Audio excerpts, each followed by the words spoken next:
কালুয়া ভাই তাড়াতাড়ি উঠো। আরে আবুল, তুই এত ছোট হয়ে গেলি কিভাবে? আমি একজন বন্ড বাবার পেছন দেওয়ার পানি খেয়ে ফেলেছিলাম।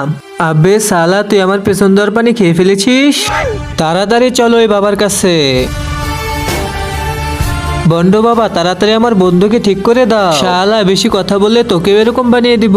হ্যাঁ, বড় করবি নাকি সেটা বল, না হলে গুলি করে দিব। ঠিক আছে, বড় করে দিব, কিন্তু ওই ভয়ঙ্কর নদী থেকে পানি আনতে হবে। এই নদী থেকে পানি নিতে হলে তোমার যে কোনো একটা চোখ আমাকে দিতে হবে।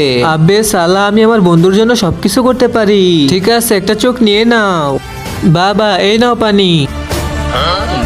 আরে, ওকে তো জাদু দিয়েই ঠিক করে দিলে, তাহলে পানি দিয়ে কি করবে সেটা দেখার আগে তোমরা যারা এই ছবিটাকে মন থেকে ভালোবাসো তারা ভিডিওতে একটা লাইক দিয়ে চ্যানেলকে সাবস্ক্রাইব করে দাও। আর যারা শয়তানকে ভালোবাসে তাদের কোনো কিছু করার দরকার নেই, তোমরা একটা লাইক সাবস্ক্রাইব করবে বলে আমি এত কষ্ট করে ভিডিও বানাই। এখনই বলতেছি, এখন আমার উপর গুলি চালাও।